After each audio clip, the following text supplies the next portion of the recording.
So I've been using the Pocket 3 for just over 2 years now, ever since it was released. And it's been a great camera, very versatile, able to bring it in a lot of different places, a lot of different countries to give me great quality and essentially stop me from pulling out my phone and recording with that and using up the storage on my phone, which has been great. At one point, I even used it as my main camera on the channel. So in terms of quality wise, it's done the job. Now the big question is, with the Luna Ultra being released, which one should I get? Now, everything you're seeing right now is recorded with the Luna Ultra. I'm probably standing around 5 meters away from the actual Luna Ultra, and this is why this camera is game-changing, because as a solo creator, this would be very hard for me to do. I've got tracking enabled, I've got the remote in my hand, which I'm using as a microphone as well, but I'm also able to see what I'm recording, so the camera is following me around, and I can also zoom out, zoom in, so now I can go 3 times. And yeah, this is going to be game changing for solo creators out there. And I'm recording at 4K 30. This is currently the 6x zoom. But anyway, in this video I'm going to be comparing the two, the Luna Ultra versus the Pocket 3. Which one should you get? Maybe you're in my situation where you've already got a Pocket 3 and you're thinking, should I upgrade to the Luna Ultra? What benefits do I get? Is it worth it? Maybe you haven't got any gimbal camera and you're thinking, which one should I get as my first time purchase? Well, in this video, I'm going to compare the two. You can see by yourself, and we can finally decide if I'm going to keep the Pocket 3 or keep the Luna Ultra. I'll tell you at the end actually, so stay tuned for that. What I'm going to be showing, the different steps in this video or different comparison points, I'll show you on screen now. So there's going to be various things like zoom, tracking, stabilization, audio, night mode, photography, and so on. So if you haven't yet, subscribe to the channel, more content like this. Like the video if you do end up liking it, share with your friends and family. Let's check out the difference between these two cameras. And let me know what you think of this quality here. One thing I did forget to mention is, on the actual screen, I'm going to show you which camera is recording what. And underneath, I'll show you what mode is it in. Is it shooting in iLog, D-Log, normal mode, what zoom level, and stuff like that. So we get full transparency in what you're seeing and what I'm recording. So let's get started. Love this remote. So the first question you may be asking is, and a lot of people may be asking the same thing, is why would I, or what benefits do I get straight away from getting the Luna Ultra instead of the Pocket 3? Well, the first couple that jump out at me are that A, you've got dual lenses. So what that allows you to give is, instead of just extra zoom, that zoom is going to be far better quality because you've got the 3x optical lens as well as the main lens. So you've got a lot more versatility in the kind of shots you can actually get. B, that removable screen on the Luna Ultra, and that is a big one. I can't praise it enough how well it works and how game-changing that's going to be for solo creators, being able to frame the shot, not having to constantly run back to the camera, seeing if you're in frame, seeing if you're in focus, seeing if you're in the right placement, and it's going to save a lot of time because you won't have to as many times record something and realize it all looks kind of bad and just redo it.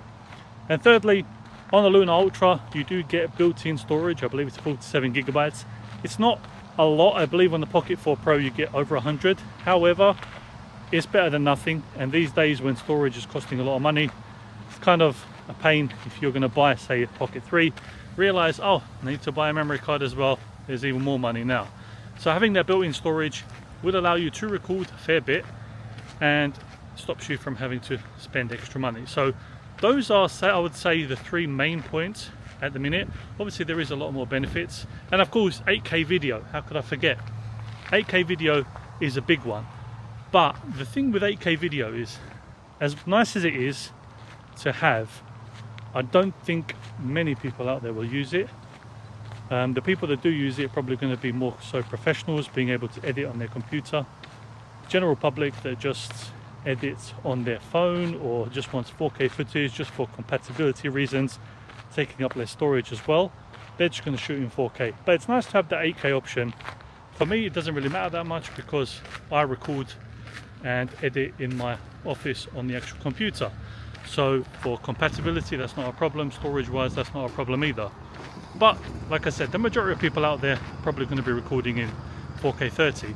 8K is also nice if you want to record and have the ability later on to zoom in into or crop in into footage without losing a lot of detail.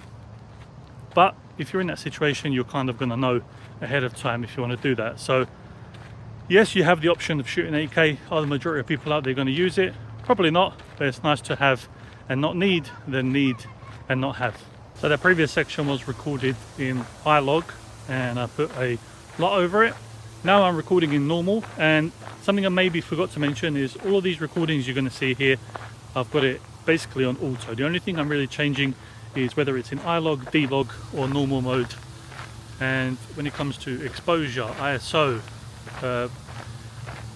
shutter speed and stuff like that, I'm leaving it all on auto, because if I start meddling with that, the video is going to be way too long and everybody's going to have different settings they want. So better leave it on auto. Majority of people maybe even just shoot on auto anyway, but at least this gives you some sort of comparison to what both devices are like when shooting on auto. And I am shooting on 4K 30 on both devices. Now the Pocket 3 has the capability for slow-mo, I believe, up to 4K 120. Same goes for the Luna Ultra. The Pocket 4 Pro, maybe even the Pocket 4, you can go up to 240. I don't personally use slow-mo that much, and when I do use slow-mo, 4K 120 is more than enough. So that's something you should keep in mind. If you want super slow-mo like 4K 240, you're not going to have it on either of these devices. And hopefully you can see what stabilization is like, what the colors are like. Luna Ultra also has built-in filters you can use, different ones by Leica and stuff like that. So if you do want to shoot in log, you can set filters up, and that way you don't have to color grade if you don't want to color grade, but you still get that nice effect. It is really funny that walking around with two pocket gimbal cameras on a tripod, you do get some funny looks from people thinking probably, what on earth is he doing? But I do it for you guys, so if you haven't yet, hit that like button and leave a comment down below. Let's move on for some, I was going to say stabilization, but technically they're both on a gimbal, so stabilization is pretty on point for both the devices. What I do want to find out is tracking and zoom are the two things I want to test out, so let's go do that. Obviously all of these shots you're seeing, I've got tracking enabled for both the devices, and that's another thing I really love, because when you're recording, say with an iPhone, you're holding it up. First thing is, okay, the quality might be good, but A, I can't see what on earth I'm recording. I may not even be in frame, not in focus. And B, because it can't track me to keep me in the center of the frame, I've had many times I record on my iPhone, and when I actually see what I've actually recorded, half of my face is out of the frame. So yeah, with these cameras, these pocket gimbal ones, turn tracking on and you're good to go. Now I've got a structure over there, and I want to see if the Luna Ultra and the Pocket 3 managed to track me. So is the Pocket 3 tracking me? It is. So let's walk around the structure, and I'm able to actually keep talking to the camera because I've got this remote from the Luna Ultra, so you can still hear me.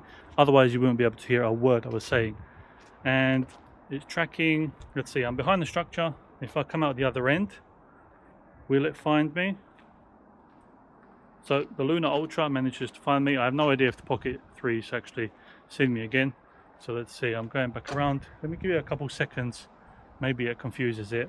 And then I'll come back around to see if it manages to catch me again. So the Luna Ultra has caught me again. And check this out, because I have the remote, I've got it over there. So I can go 1x, 2x, 3x, 6x. And now I can have a talking head kind of portion, talking to the remote, tell you about something, and then I can go back to 1x and carry on doing what I was doing. So honestly, this remote, game changing. I'm probably going to mention it a few more times, but I love this thing. And Pocket 3, it seems to have just glitched out. I have no idea, must have just lost me. So I am going to give the Pocket 3 another shot. So maybe that structure was a bit too much for it. What I've got is a tree here, so I'm going to hide behind the tree or walk behind the tree, and let's see if it tracks me. Is it tracking me so far? It seems like it. If I go behind the tree, the Luna can't, well, maybe you can see my bag a little bit, but now if I come back around, Luna's already got me. Has the Pocket 3 got me? Pocket 3 seems to have lost me. If I come back in the frame, is it even searching for me? It doesn't seem like it, just says subject lost. And that's it. What on earth is going on with the Pocket 3? Doesn't seem like the tracking is that good at all. But then again, it is over 2 years old, so who knows. If you want to do tracking, I would highly suggest getting the Luna Ultra, or maybe the Pocket 4, Pocket 4 Pro also have been upgraded in the tracking. But if you're into tracking and you want to do a lot of tracking stuff, I probably would stay away from the Pocket 3. Okay, so we seem to have run into a limitation with the Pocket 3 again, and that is that I can only get to 2x zoom. It won't even do digital zoom, whether I'm in Pro mode, normal mode. Now I'm in Pro mode, shooting in D-Log, shooting in iLog, I believe, on the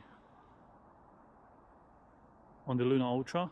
And with the Luna Ultra, I can actually go, we're at 1x, I can go 2x, 3x, 6x, which is where we should go for lossless, and I think we can even go 12x, but it may get a bit funky on the quality. Let's check. And now we've got 12x. And the cool thing about this is, even with 12x, it's still tracking me. And now I'm about like 10 meters away from the Luna Ultra, still tracking me, still able to track me. 15 meters away, and it's still tracking me. Let's see how far I can go. So now I'm about 20 meters away. I'm not sure what you can even see on the Pocket 3, but the Luna Ultra is still tracking me. And I can move over here, go behind these leaves. Will it lose me, this tree? So it's lost me now. Will it find me again if I come out?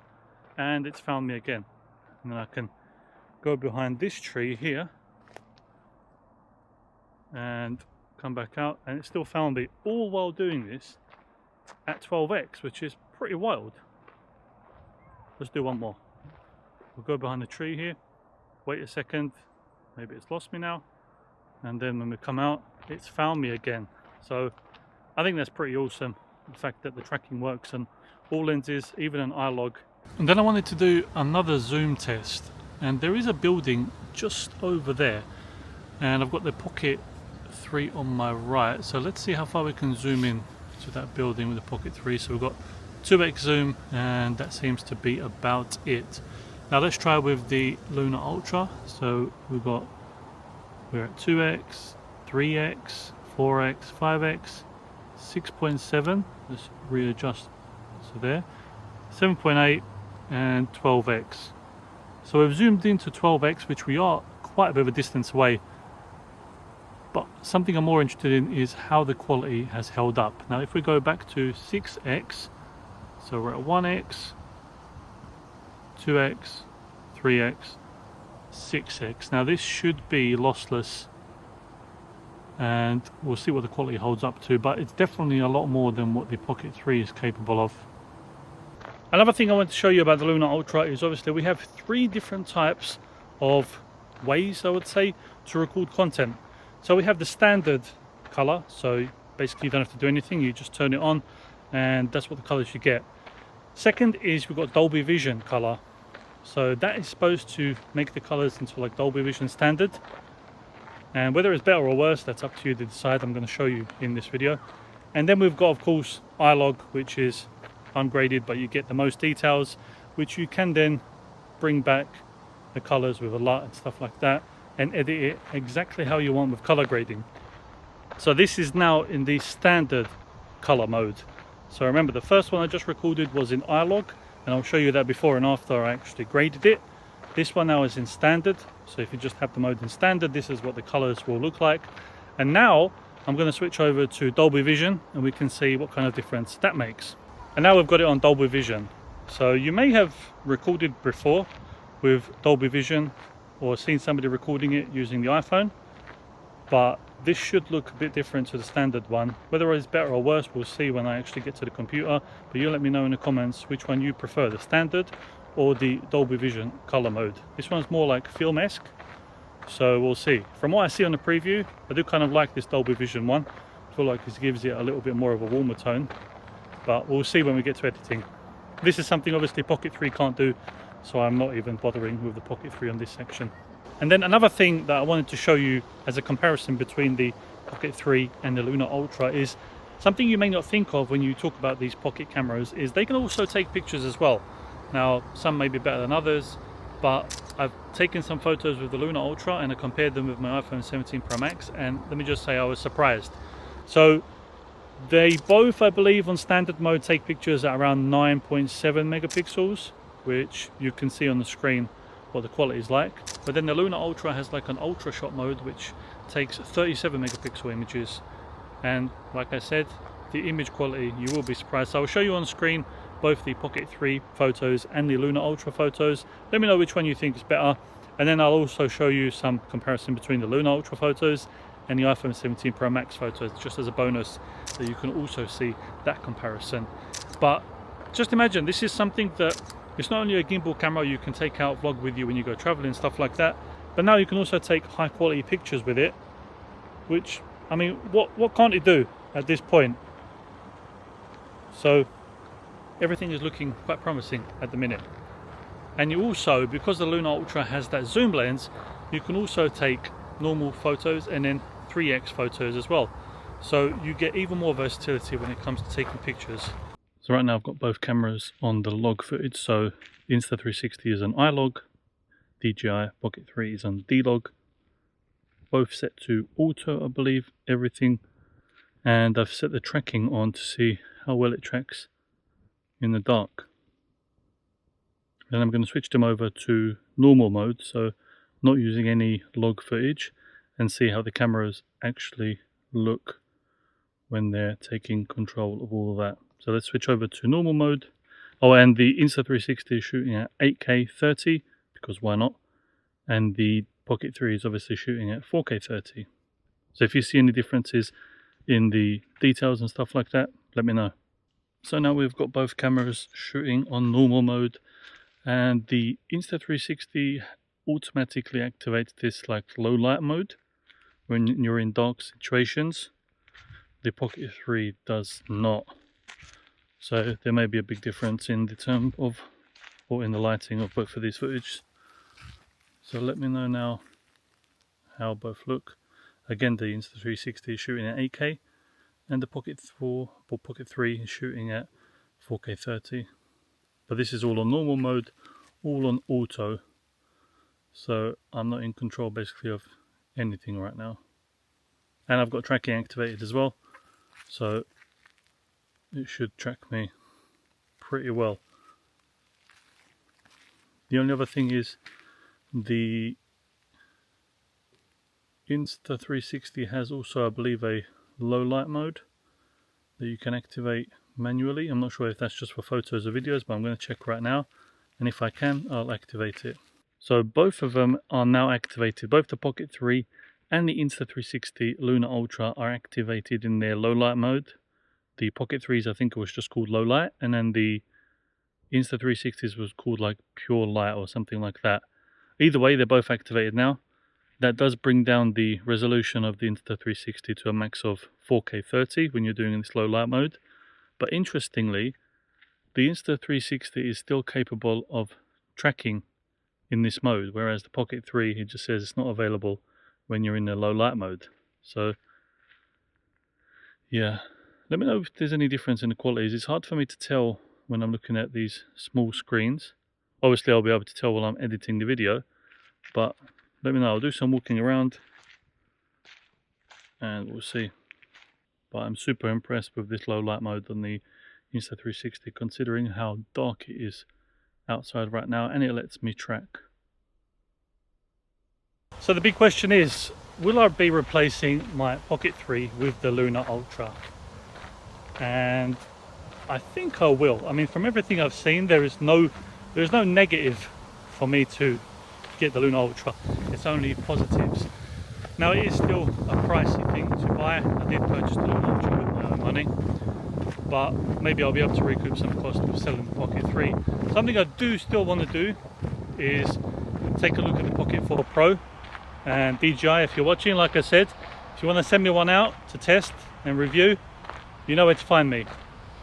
Because I feel like I've been trying to compare the Luna Ultra to the Pocket 4 Pro, which is kind of unfair because I haven't had that chance to actually experience the Pocket 4 Pro for myself, and this is just from stuff I've heard from other people. So maybe we'll see, maybe I'll get a Pocket 4 Pro, maybe not, but so far the Luna Ultra has been a killer upgrade to the Pocket 3. If you're thinking to get the Pocket 3 or the Luna Ultra. Hopefully this video has helped you make a decision. Also, if you're thinking of upgrading, hopefully I've helped you make some sort of decision. But yeah, if you enjoyed the video, remember to subscribe if you haven't yet, like the video, share with your friends and family. Of course, if you have any questions, leave them down in the comments box below, because if you don't ask, I can't answer them. And yeah, that was the Luna Ultra compared with the Pocket 3. So let me know what you think. And luckily it hasn't rained yet, but it seems like it's going to rain soon, so I better head back to the studio. As always, thanks for watching. I appreciate you, and I'll catch you on the next one.